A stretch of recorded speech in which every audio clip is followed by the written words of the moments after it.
Kaptanın Seyir Defterinden herkese selam dostlar. Bugün yıldız tarihi 2 Mart 2022.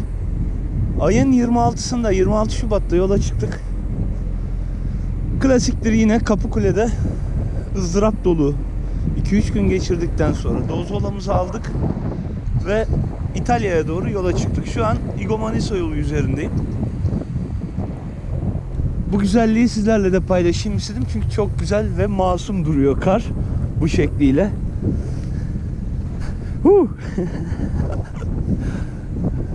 Yolda olmadığı sürece karı seviyorum.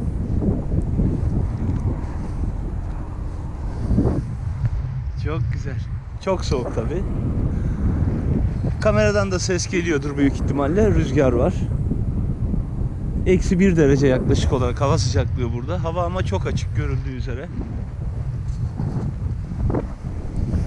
Şu benim izim. Artık bir iz bıraktım.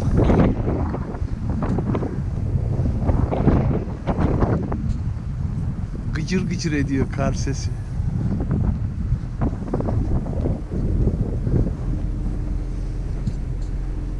Yolda çok güzel kartpostal gibi görüntüler vardı.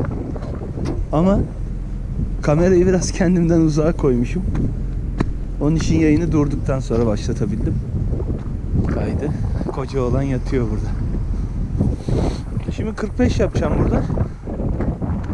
Kahve suyu koydum. Kahvemi alacağım. İnşallah umudumuz bu gece gemiye binmek. Ama yer bulamama ihtimalimiz de var.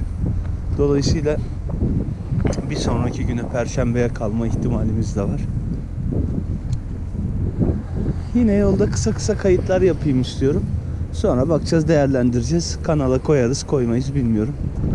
Önceki videolardan bir tanesinde takipçilerimizden bir tanesi sağ olsun, Tarkan'ın bu yeni çıkardığı şarkı ile ilgili fikrimi sormuş. Naçizane yolda onu da paylaşırım. Onun haricinde biraz daha şu karın tadını çıkaralım. Ama çok soğuk, elim uyuştu. Biraz da şurada yürüyeyim.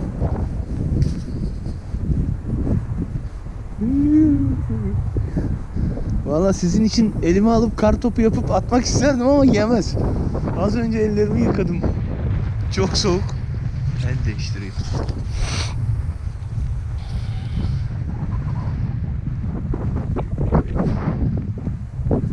Anam.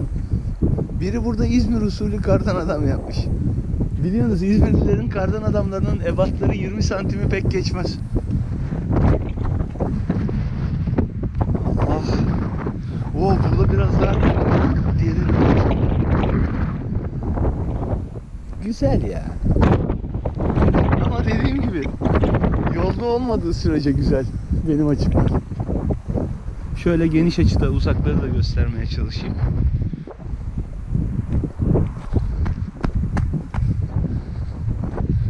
Dondu lan parmaklıklarım. Ayak parmaklarım dondu. Yolda, burası daha önce de çekmiştim, biliyorsunuzdur belki izleyenler. Çok fazla tünel olan bir bölge. Bu arada hayvan ayak izleri var yerde. Kuşlar var, minnak pati izleri var. Herhalde vahşi hayvanlar da gelmiş geçmiş gece büyük ihtimalle. Tünellerin giriş ve çıkışlarında çok ciddi sarkıtlar gördüm. Yani onların temizlenmesi lazım. Allah muhafaza, bir düşse arabanın brandasından içeri girer vallahi. Ama temizlememişler.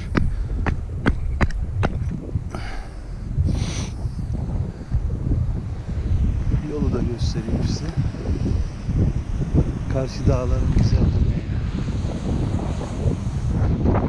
Doğa ana böyle işte masum güzelliğini de gösteriyor bazen. Bazen tıpkı bir anne gibi insanoğlunun kulağını da çekebiliyor.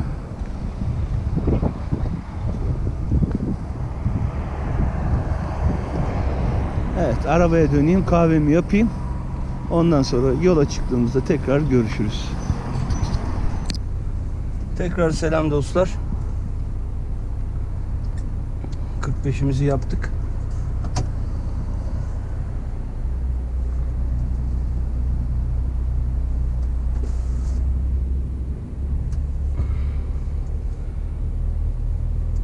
Havalı koltuğu devreden çıkardım. Önceki çektiğim videoların bazılarında çok hopladığını fark ettim koltuktan ötürü. Görüntü kalitesi biraz daha düzgün olsun diye. Çok hoplamasın diye. Buzlanma uyarısı veriyor koca olan.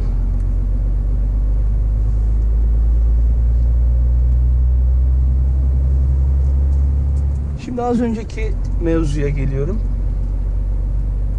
Tarkan'ın son yaptığı şarkıyla ilgili fikrimi sormuştu bir takipçimiz.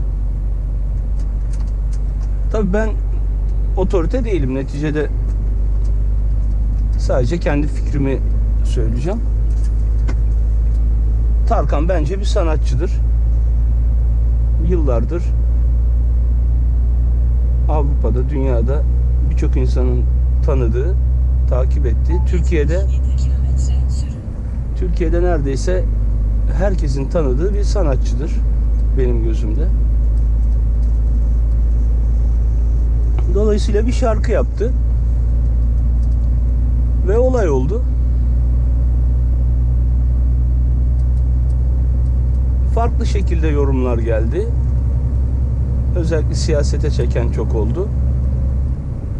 Buna karşılık da Tarkan bir açıklama yapma gereği duydu.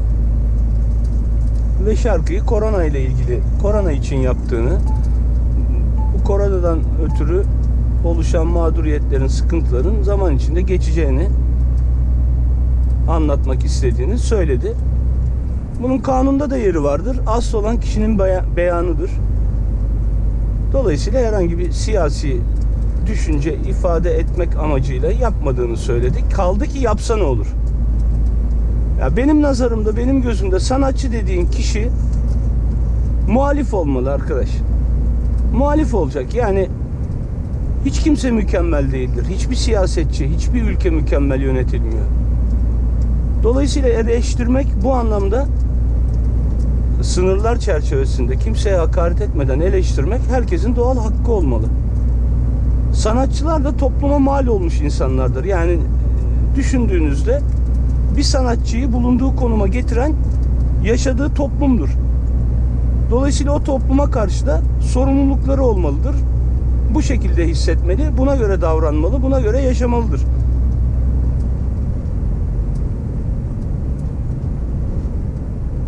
Bu anlamda tarihimize de baktığımızda birçok sanatçı muhalif kişiliğiyle öne çıkar. Rahmetli Levent Kırca, rahmetli Kemal Sunal, Tarık Akan, Fatma Girik. Yaşayanlar arasında işte Allah ömür versin İlyas Salman, Metin Akpınar. Döneminin muhalif sanatçı kişilikleridir. Ülke yönetiminde gördükleri eksiklikleri mizah yoluyla, sinema yoluyla, tiyatro yoluyla, parodiler yoluyla halkın sıkıntılarını, çilelerini, zor anlarını yansıtırlar. Tarkan da aynı bu şekilde bir şarkı yapıyor ve patlayıp gidiyor. Şimdi bir sanat eserini herkes farklı yorumlayabilir. Siz bir resme bakarsınız, başka bir şey görürsünüz. Bir tiyatro gösterisi izlersiniz, başka bir yorum yaparsınız. Herkesin farklı farklı yorumlar yapması kadar doğal bir şey yoktur. Şimdi bu şarkıda da insanlar siyasi göndermeler yakaladılar ve onun üzerinden yürüdüler. Ya öyle bir hal aldı ki radyo, müzik kanalları, müzik yayını yapan radyo kanalları, müzik yayını yapan televizyon kanalları Tarkan'ın şarkısını ve klibini yayınlamaktan imtina ettiler, korktular. Şimdi siz böyle bir ortamın gerçekten özgür olduğunu düşünebilir misiniz? Niye korkuyorsun kardeşim? Seni bağlayan bir şey yok ki. Adam megastar. Bu ünvanı ona halk verdi. Siz verdiniz. Şimdi yaptığı şarkıdan neden korkuyorsun ki yayınlamaktan? Biri sizin kulağınızı çeker diye mi endişe ediyorsunuz? Dolayısıyla güzel bir şarkı. Her şey geçecek. Yani bundan önceki iktidarların geçtiği gibi siz de geçeceksiniz. Bundan niye rahatsızlık duyuyorsunuz? Kazık kakmayacaksınız herhalde dünyaya. Yani keşke bu saydığım muhalif sanatçılar arasında halka mal olmuş bir sürü daha sanatçı var. Mesela Orhan Gencebay'ı da sayabilseydim keşke. Çocukluğum, gençliğim Orhan Gencebay'ı dinlemekle geçti. Ama bazı davranışlar, bu hükümet yanlısı olabilir. Yani bir sanatçı hükümet yanlısı olabilir ya da o dönemde siyasi bir fikri vesairesi olabilir. Ama pardon da ezilen halk getirdi seni o olduğun yere. Gerçekten böyle. O yaşam standardının yükselmesi, hayat standardının yükselmesi, kazandığın paraların hepsinde boğazından, ekmeğinden, tırnağından, emeğinden arttırarak insanların kaset alması, CD alması seni oraya getirdi. Kusura bakma da o insanlara bir vefa borcun olsun bir zahmet. Anı kurtarmak için o dönemki siyasi otoriteye yaranmaya çalışmak, yalaklanmak bu olmuyor yani. Ben o günden beri Orhan Gencebay dinlemem. O onun umurunda olur mu olmaz mı? Fark etmez. Ben kendime göre davranırım. Herkes kendine göre. Herkes fıtratının gereğini yapıyor.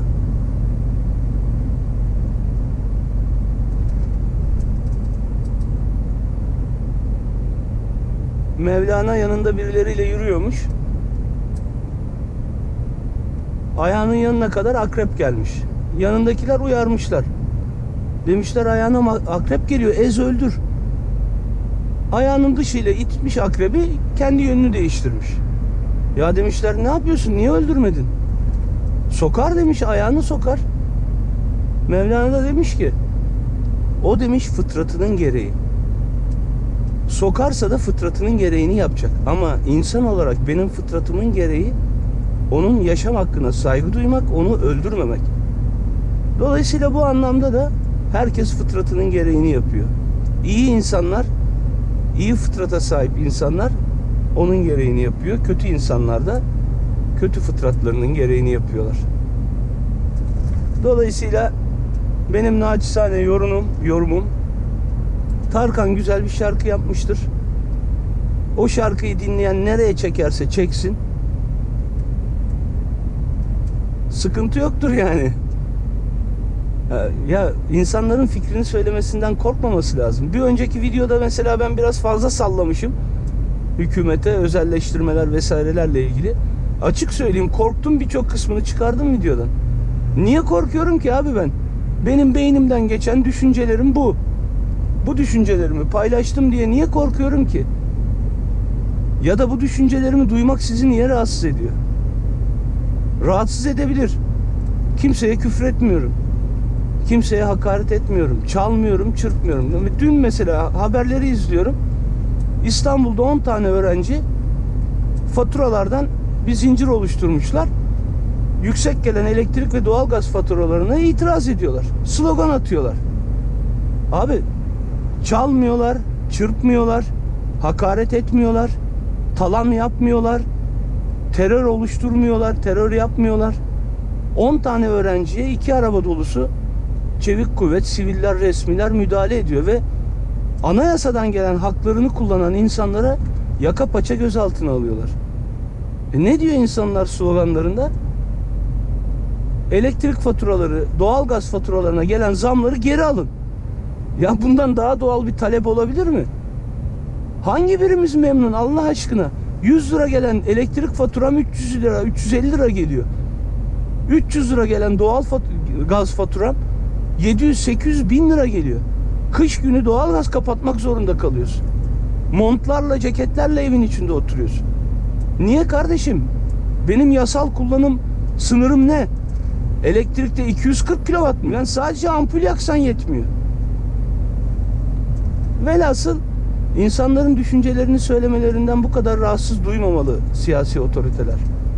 Kendine bakmalı, ayna tutmalı. Ya ben nerede yanlış yapıyorum da bu insanlar bu kadar carlıyor diye düşünmeli. Neyse, gene çok mu konuştum? Ama tehlikeli bir şey söylemedim yani. Gecenin bir saati sabaha karşı yaka paça almazlar biz herhalde. Ne diyor? 5.30. 5.30 verelim bakalım. 5.30, 2, 4, 5, 5.20. Al sana 5.30.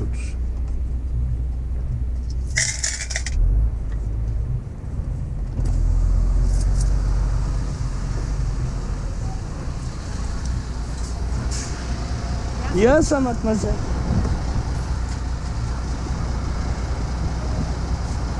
Efkalisto, bye.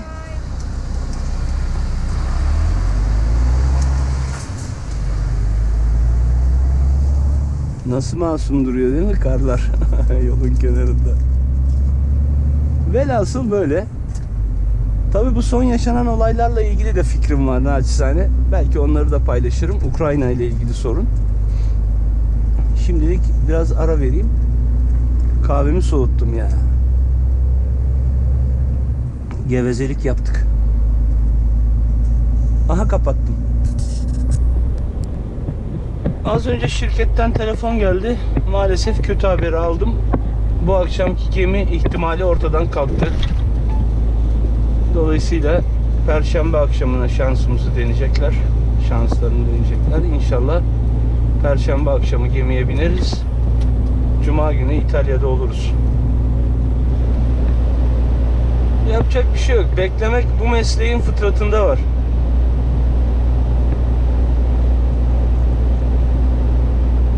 Sıralar, kuyruklar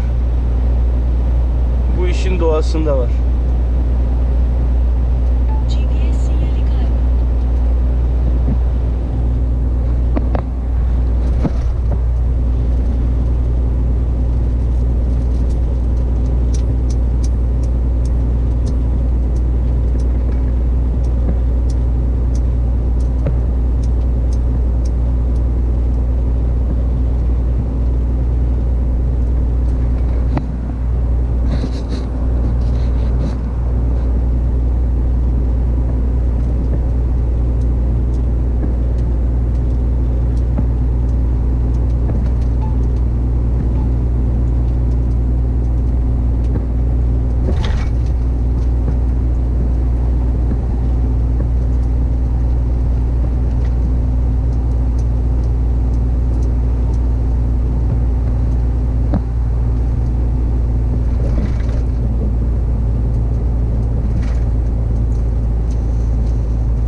Hava bayağı bulutlu.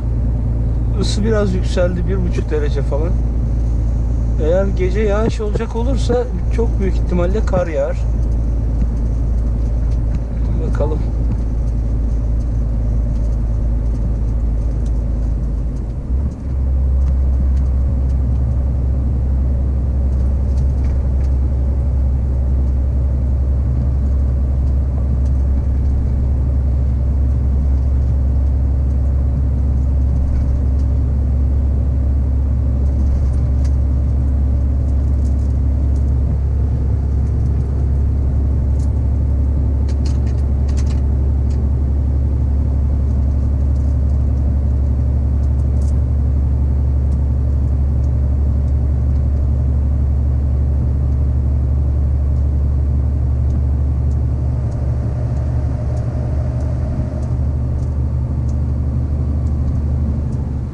Bu arada yüküm 25 ton. 3 adresim var İtalya'da. Asıl yük 3. adres. Dağıta dağıta gideceğim.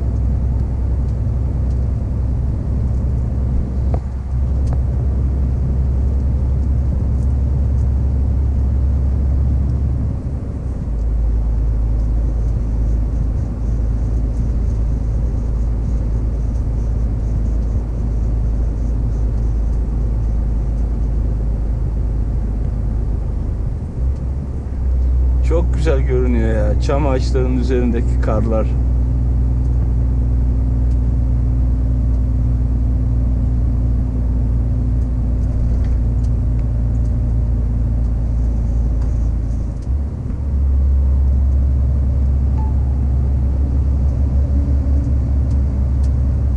Böyle sollayan araçlardan uzak durmaya çalışıyorum. Çünkü yoldan kaldırdıkları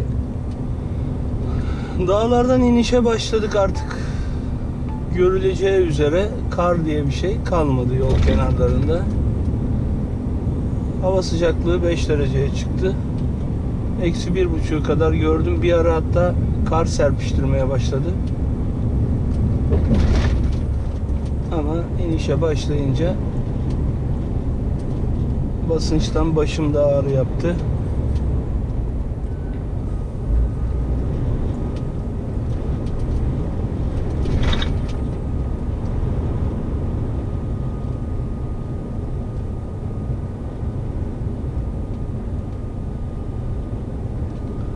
Ne kadar ulu bir dağ. Çok haşmetli.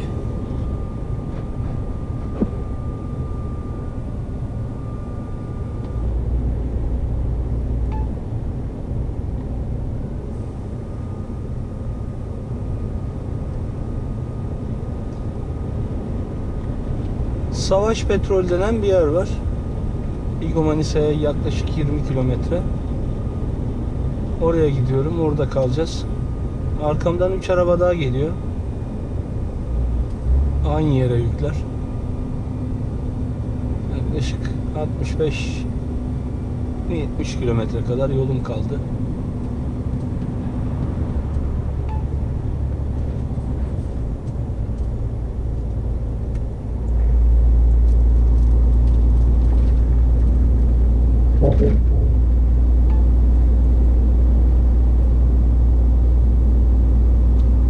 Aşağıda güzel bir nehir var.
Yolculuğun bugünlük sonuna yaklaşıyoruz.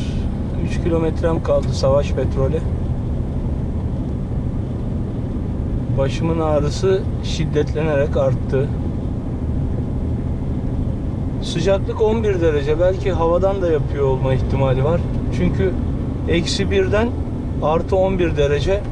Yani 12 derecelik bir ısı farkı. Artı yükseklik vesaire. Bunlar etken olabilir.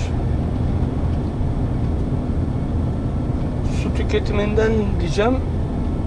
Güzel su içtim yani. Sabahtan bu saate kadar 1,5-2 litre su içtim. Sinyali kayboldu. Ama dayanılacak gibi değil. Durur durmaz hemen ilaç içeceğim. Bu da geçecek. Baş ağrısı da geçecek.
Herkese tekrar selam millet.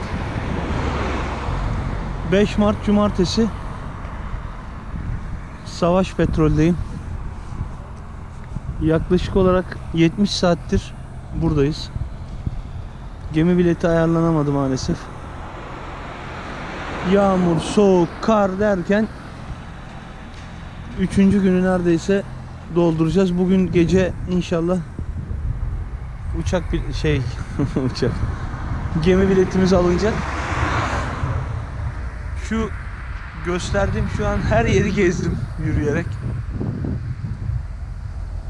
Geldiğimiz dağlar. Malzememiz bitti bitecek. 4 arabayız burada. Dün bir arabayı gönderdik.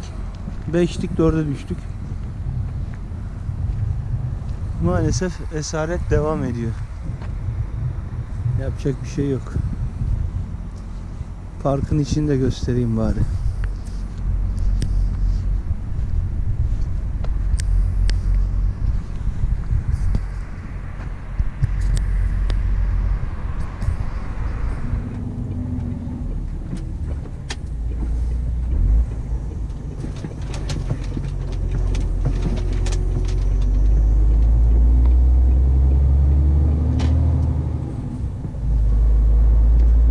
İçeriden bir tur atarım. 350 metre Sonra bir de varış karşıyı noktasına yoklarım. gelmeye hazırlanın. Şimdilik bu kadar dostlar. Sonra bakarız, gene açarız.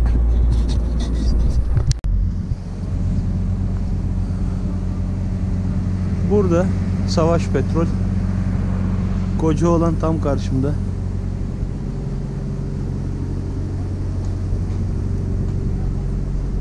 Burada beklemeye devam. 3 gündür aynı yerdeyim. İnşallah gece yola çıkacağız. Maalesef az önce kötü bir haber daha aldım. Pazar günü ve pazartesi günü bile hatta gemi ayarlayamama ihtimalleri olduğunu öğrendik. 5 arabanın 3'ü gitti, 2 araba kaldık. Yanında da yeni arkadaşımız var. Hava iyice bozdu. Şöyle uzağa göstermeye çalışayım. Geldiğimiz dağ yönü iyice kapattı. Kar yağıyor orada büyük ihtimalle çünkü çok soğudu hava. Burada da görüldüğü üzere yağmur müsaade etmiyor. Durum bu. Yani çekilir çile değil aslında ama mecburiyetler.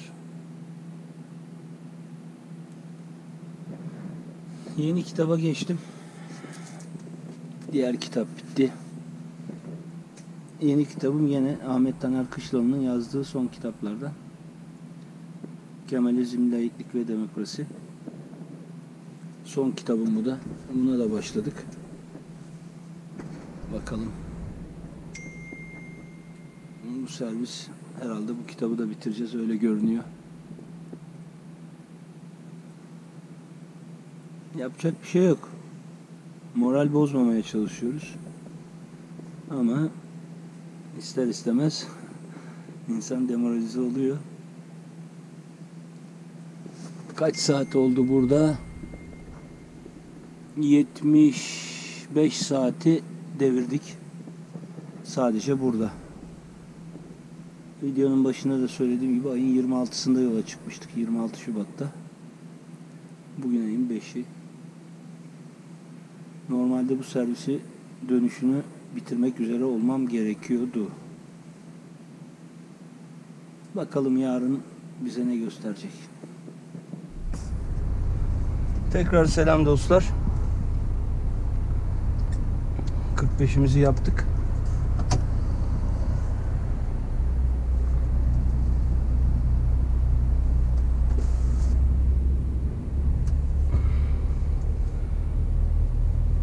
Havalı koltuğu devreden çıkardım. Önceki çektiğim videoların bazılarında çok hopladığını fark ettim koltuktan ötürü. Görüntü kalitesi biraz daha düzgün olsun diye. Çok hoplamasın diye. Buzlanma uyarısı veriyor koca olan.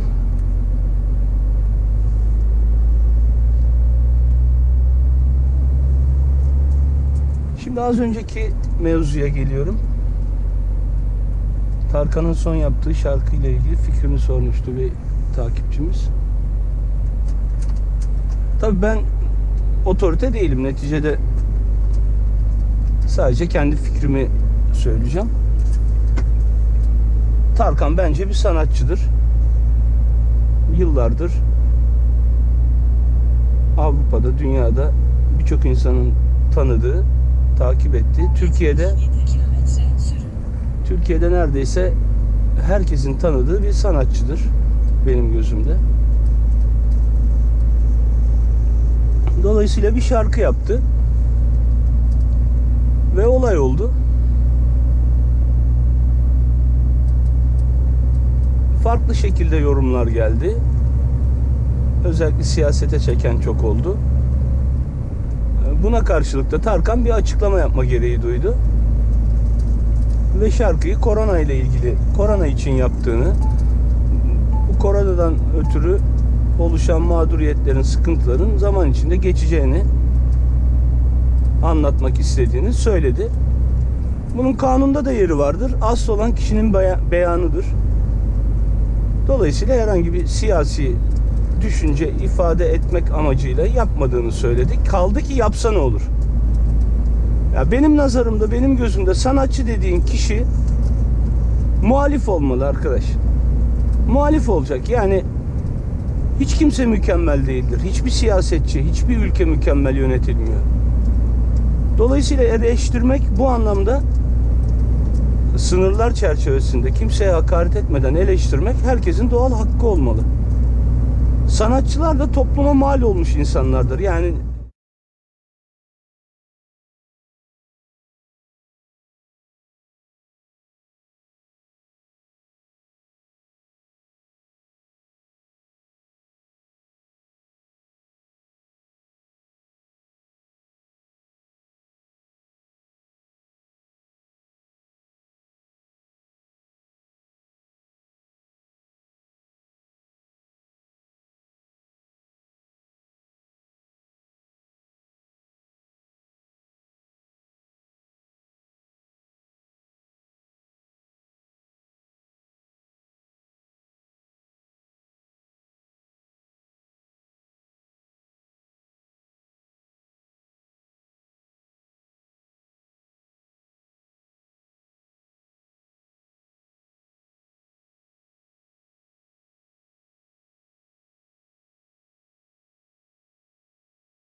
25 kilometre yolumuz kaldı Bari'ye.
Hız sınırını geçtiniz.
Tekrar selam dostlar.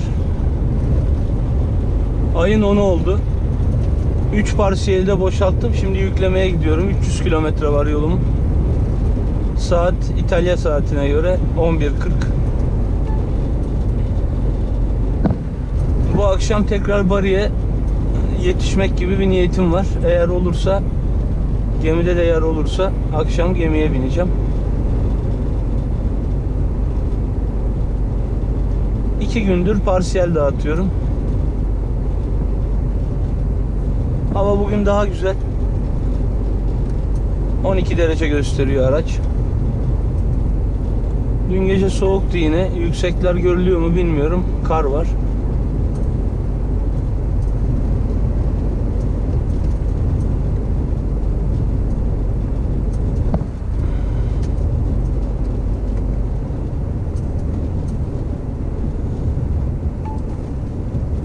Dün gece farklı bir yoldan geldim. Navigasyon bu sefer farklı yoldan getirdi. Niyesini çözemedim. Dördüncü gelişimi, beşinci gelişimi ne bu?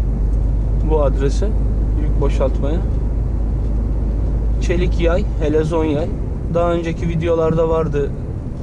Yüklemesi, boşaltması, şpanzet bağlamasını falan çekmiştim. O yük çok farklı bir yerden getirdi navigasyon. Çok dar ve bozuktu yollar.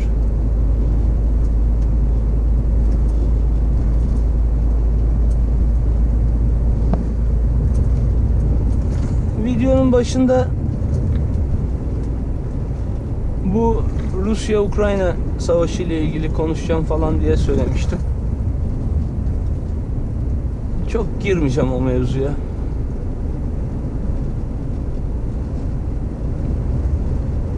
Şu an kendi ülkemizin dertleri bize yetiyor. Her gün zam. Son 8 günde, 9 günde 7 kere mazota zam geldi. Devasa rakamlar oldu. Yani hayal bile edemeyeceğimiz rakamlara çıktı. Nasıl olacak bu işler bilmiyoruz.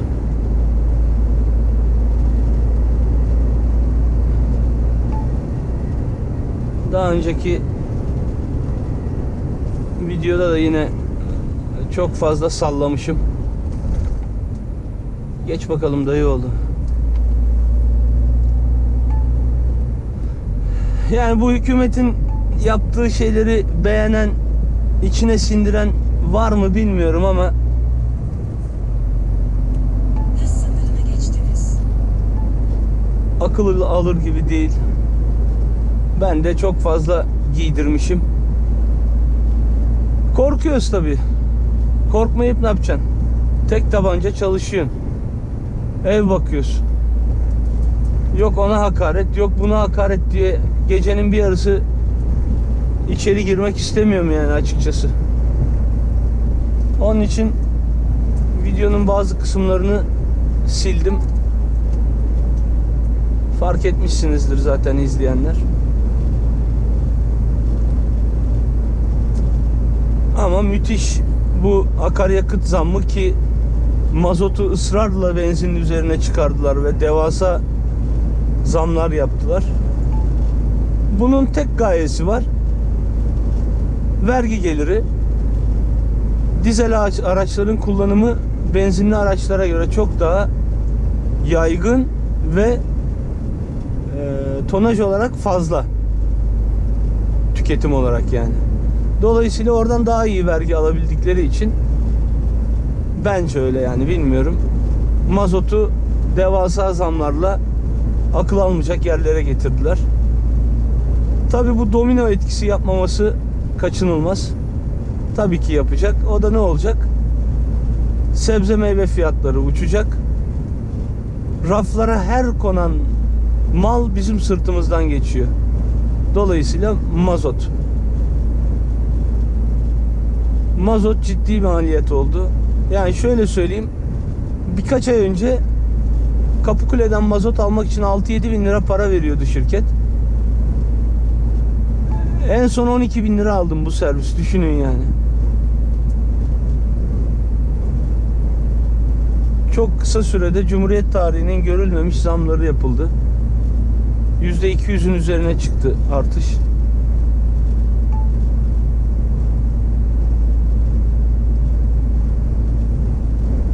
Ben anlamıyorum yani. Bir tane gösteri yok. Bir miting yok. Hiçbir şey yok. Herkes durumu kabullenmiş gibi görünüyor. Nasıl olacak bu iş bilmiyoruz. Neyse dedik gene de. Buralar güzel görüyorsunuz. Yel değirmenleri. Orta çağdan kalma yer değirmenleri bunlar.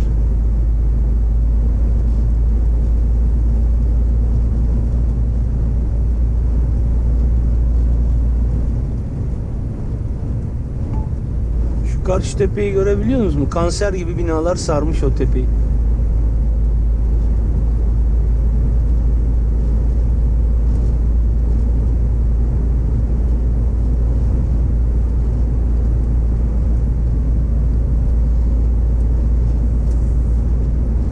Velhasıl 26'sında başlayan yolculuk, 26 Şubat'ta başlayan yolculuk 10 Mart'a kadar sürdü. Çok oturum yedik bu servis ya. Para kazanamadık yani. Çok yattık. Hayırlısı ya. Her şeyde vardır bir hayır. Hayır aramak lazım diyoruz. Kendimizi avutuyoruz.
Çok güzel atmacalar, şahinler var. Keşke kamerada onları da böyle zoomlayabilsem, görseniz. Av peşindeler. Herkes boğaz derdinde be.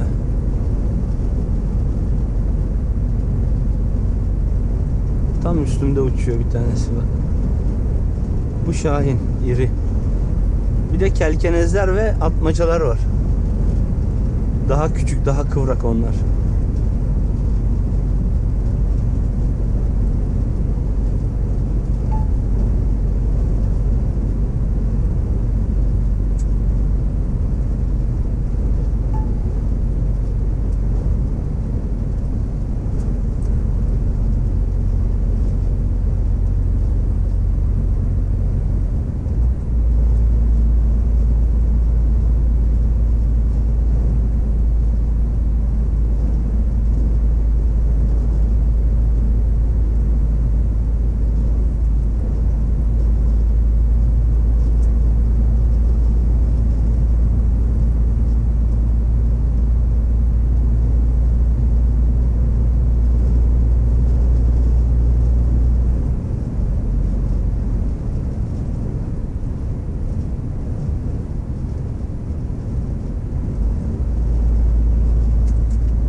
Hadi bakalım. Yükümüzü aldık. Saati de 18 yaptık.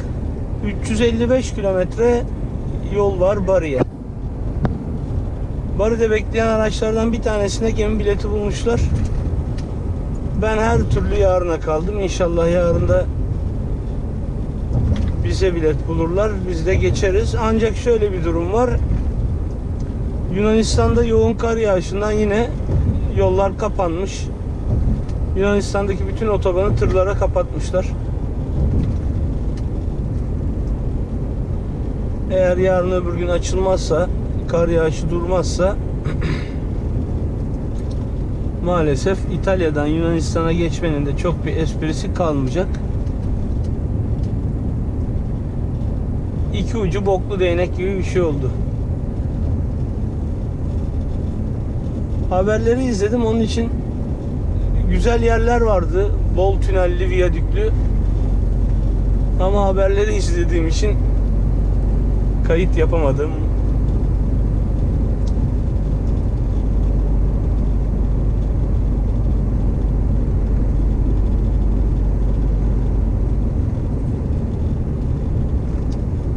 Bugün ayın 10'u muydu? 10'u, 10 Mart'tı. 10 Mart'ı da böyle bitiriyoruz artık.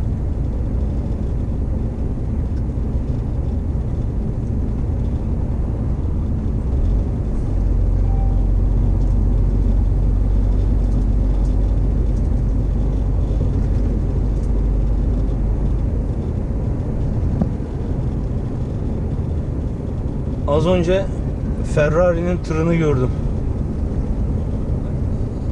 Büyük ihtimalle Ferrari taşıyordu tabii ki. Bayağı böyle jigs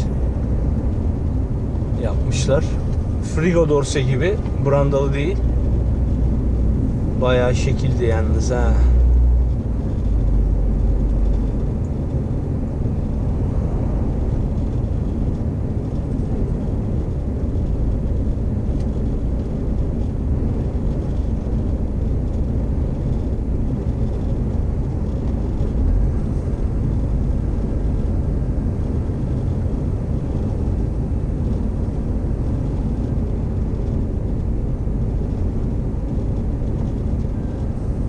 Gelirken 4 saatlik sürme süresinin 3,5 saatini, 3 saat 40 dakikasını kullandım.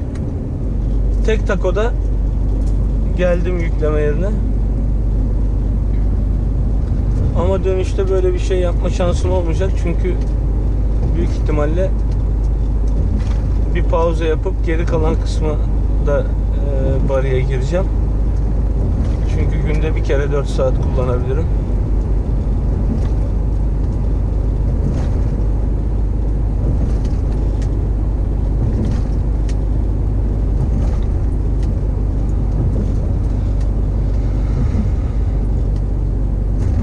Dağ taş, üzüm bağları, zeytinlerle dolu.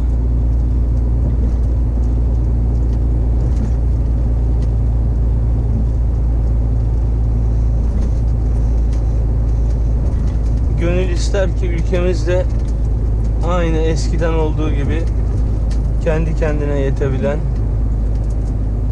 ülkeler kategorisine girsin. En azından tarım açısından. Bir ülkede hem sanayi hem tarım bitirilir mi ya? Amacınız ne arkadaş?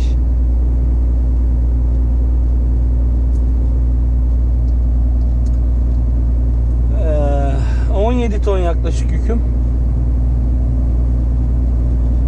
Ne yükledim? Hidrolik makinalarının hortumları. Adamlar var ya, kasaba gibi bir şeyin içinde devasa fabrika vardı. Keşke çekseydim orayı ya. Ama çok dardı. Bayağı şehir içinde, kasaba içinde, yani 30-40 kilometre hızla yoğun bir trafikte gittim. Aklıma bile gelmedi.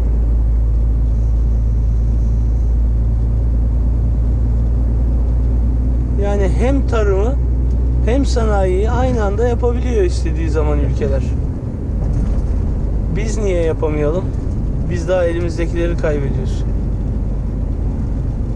Neyse. Döndürüp dolaştırıp gene aynı yere getiriyorum lafı, ama vallahi çok yazık bir ülkemize ya. Çok yazık.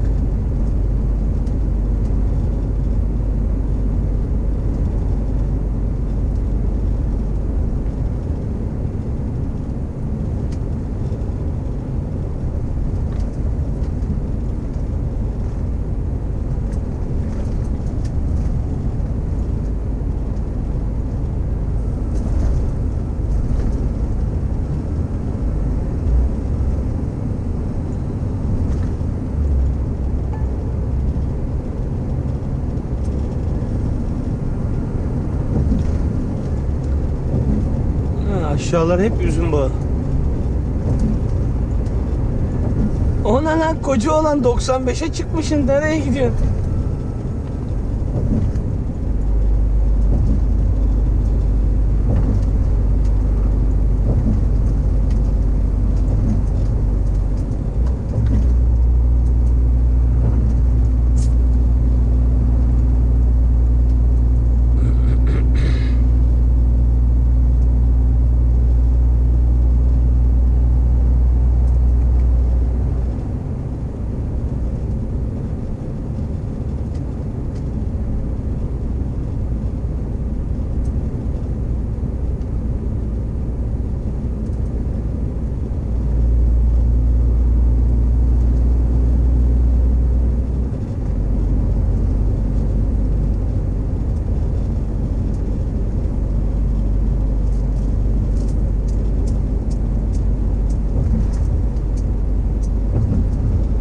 Vesileyle şarap imalatı yapan bir firmanın sahibiyle sohbetim oldu.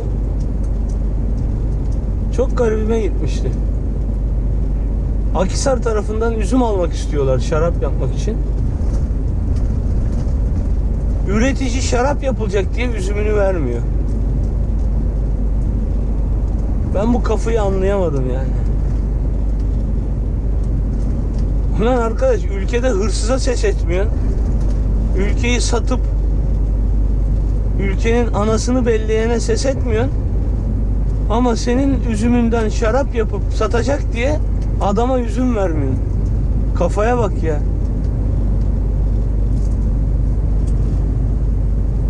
Ticari deha.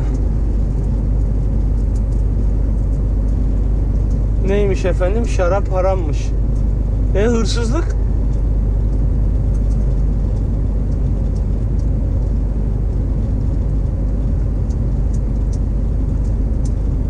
Dini kullana kullana bu halkı ne hale getirdiler, ne hale getirdiler.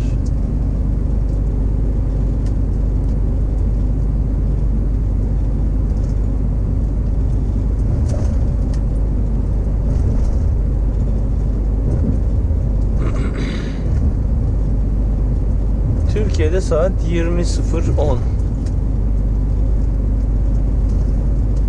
20.010 olmaz. 20.10. Burada da 18.10.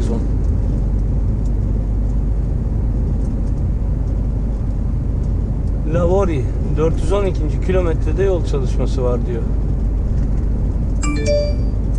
O ne lan? Bildirime bak. Ha.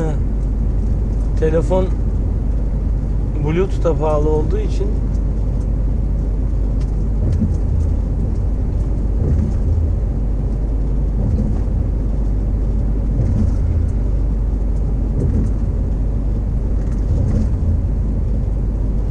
kapatayım o zaman, sonra gene açarım.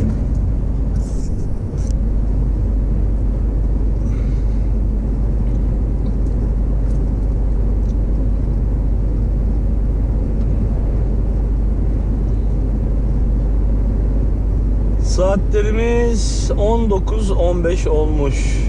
İtalya saati. 21.15 Türkiye saati. 200 kilometre yolum kaldı.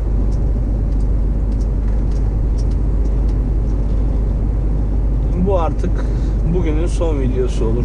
Kaydı olur daha doğrusu. Yaklaşık 50 dakika sonra 45 yapacağım.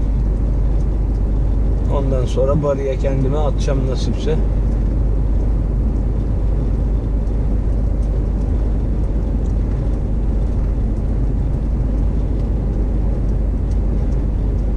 Bizim araçlardan bir tanesi bilet ayarlamışlar.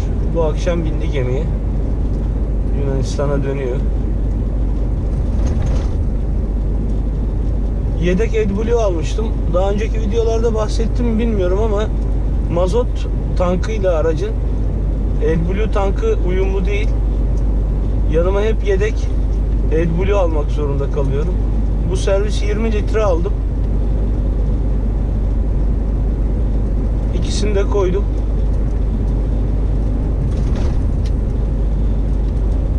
Valla beni Türkiye'ye atar diye düşünüyorum. Bir aksilik olmazsa. Yük etki ediyor AdBlue sarfiyatına. Hava etki ediyor.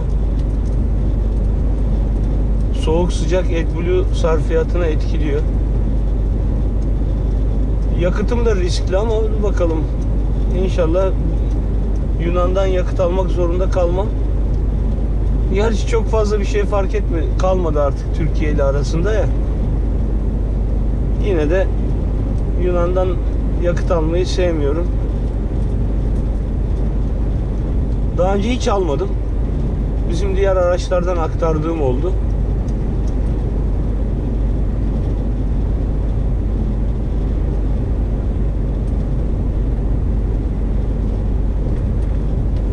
Ayın 10'unu da bu videoyla sonlandırmış olalım.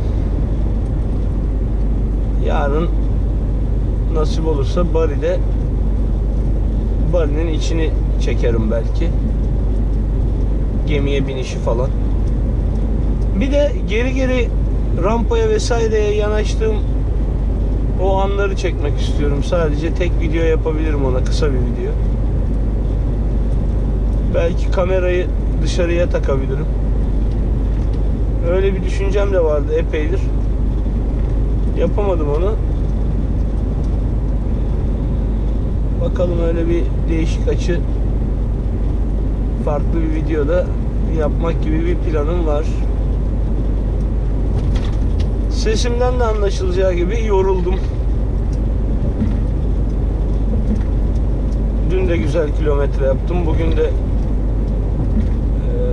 700 kilometre falan yol yapacağım toplamda. İtalya içinde 1000 kilometreyi geçti yaptığım kilometre.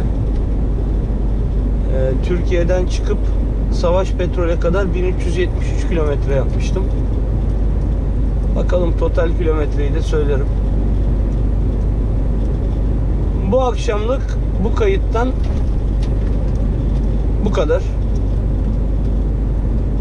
Yarın görüşmek umuduyla. Arrivederci. Tekrar günaydın dostlar. Nihayet yürüyebildim. Bugün 15 Mart 2022 Salı. Bari'de tam 100 saat yattım. 100 saat. 5. gün Brindisi'den bilet ayarlandı.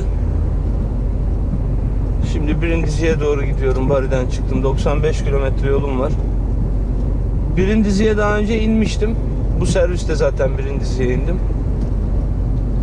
Ama Brindisi'den ilk defa bineceğim. Dönüş için. Bakalım, oradaki bilet işlemlerini falan halledeceğiz. Tabi kulağa nasıl geliyor bilmiyorum ama 100 saat ciddi derecede moral ve motivasyonu yerle bir eden bir bekleyiş süreci oldu. Ha bugün bilet ayarlandı, ha yarın ayarlandı derken 5 günde burada yattık. 6 gün Savaş Petrol'de, 4 gün Kapıkule'de. Yani nalet bir servis oldu.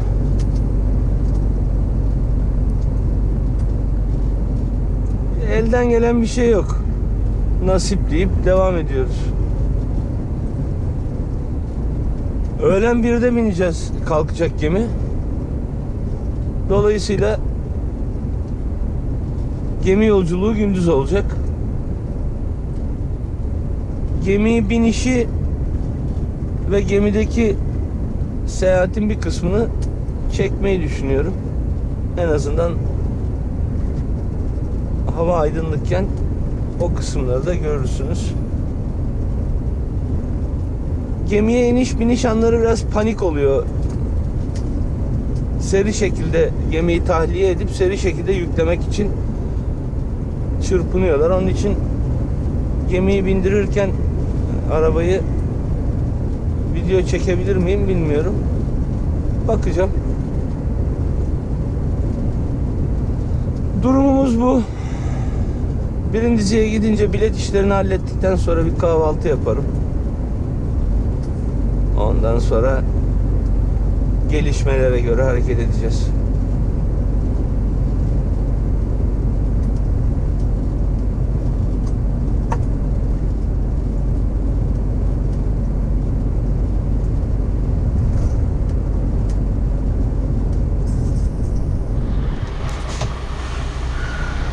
Gemiye biniyoruz çok şükür.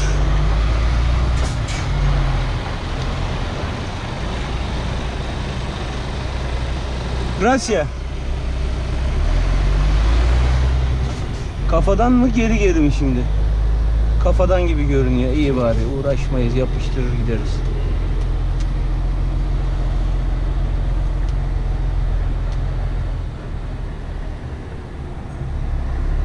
Yukarı alacak bizi. Girişte ağır devre alayım da.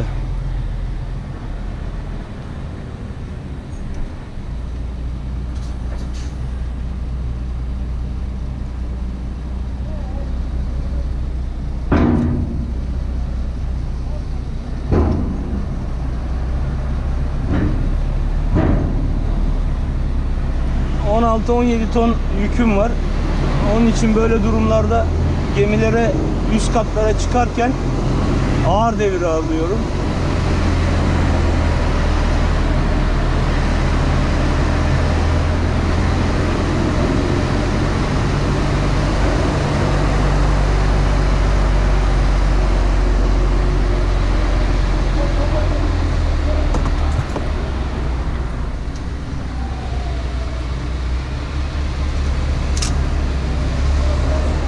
Bu da hayvan gemisi lan, nasıl kokuyor. Ha, yanında hayvanlar var bak.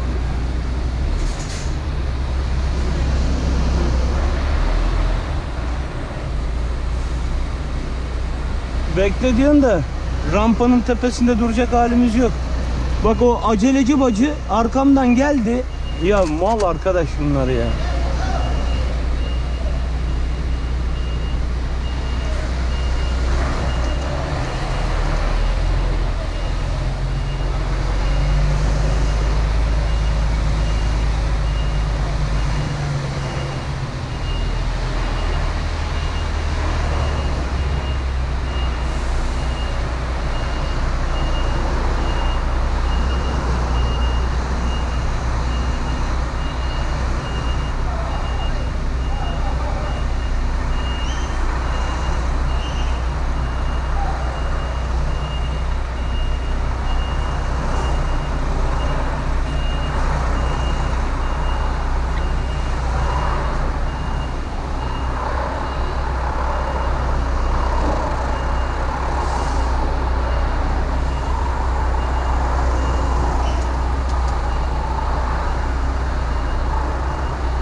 This way.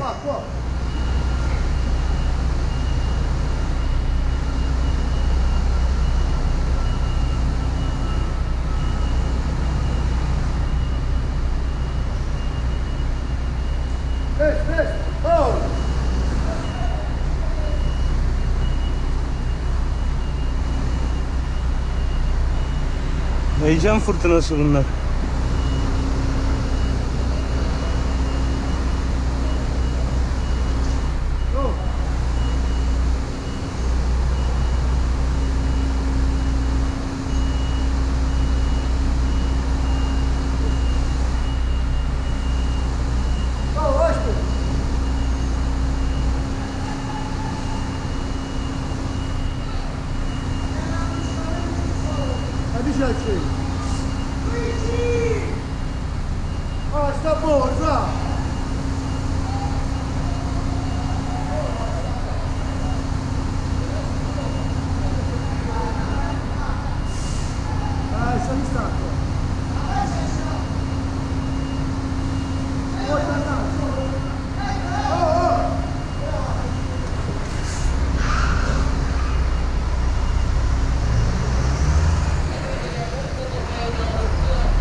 Arkadaş bir yanaşamadı ya.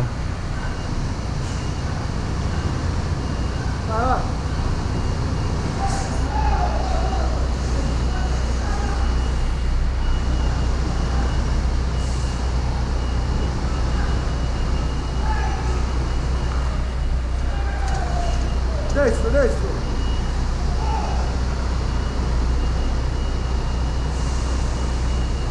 Fallo scendere, fallo scendere. Fallo scendere. Amico, Kapı. Right side and not see. fai scendere. Aspetta, oh, vai. Oh, scendi.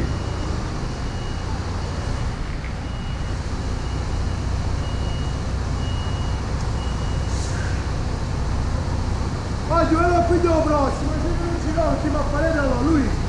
Se non ci vede, non stiamo lì qua, guarda tu, guardare.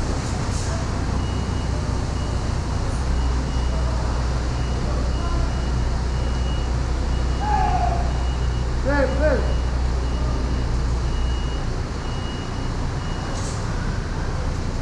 Gelin kız gibi hazırlanıyor herif ya. Gemiye bindim. Binerken yanaşma esnasında GoPro'nun bataryası bitmiş. Batarya diyorum ya. Hafızası dolmuş. Gemi içinde artık yerleştim ben. Kemal'i bekliyorum. Kitap okuyorum bir yandan, yeni kitabı. Onun haricinde de kalkışı bekliyoruz şimdi. Buradan sonraki kısımları cep telefonuyla çekeceğim mecburen. İnanılır gibi değil ama bugün hava 20 derece. Şu tam karşıda gördüğünüz, şöyle zoom yapayım, havaalanı. Birincisizdeki havaalanı.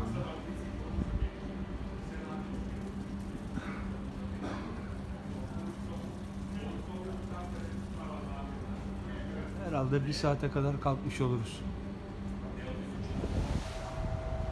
Şöyle güzel bir gün batımı göstereyim size.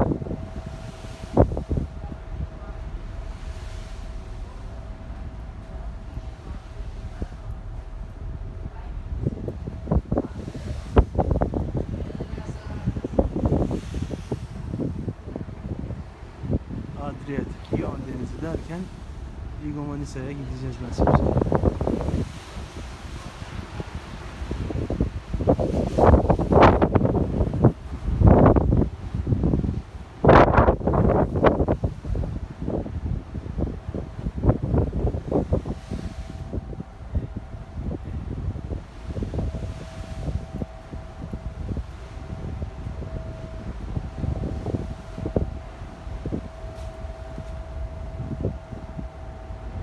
17 Mart sabahından herkese tekrar selam. Artık evimize 200 kilometre kaldı. Gerçi eve gitmiyorum, yükü boşaltacağım. Ondan sonra şirketin önüne arabayı bırakırım. Doğru evime uyumaya. Çünkü 2 gündür uyku düzeni alt üst oldu. Bu servisi de bu şekilde bitirmiş oluyoruz. Balıkesir, Edremit tarafını geçtim. Gömeç'teyim şu an. Bu da son video olsun. Bu kısmın son çekimi olsun bu videonun. Sonraki videolarda görüşmek üzere dostlar. Kendinize iyi bakın. Hasta la vista.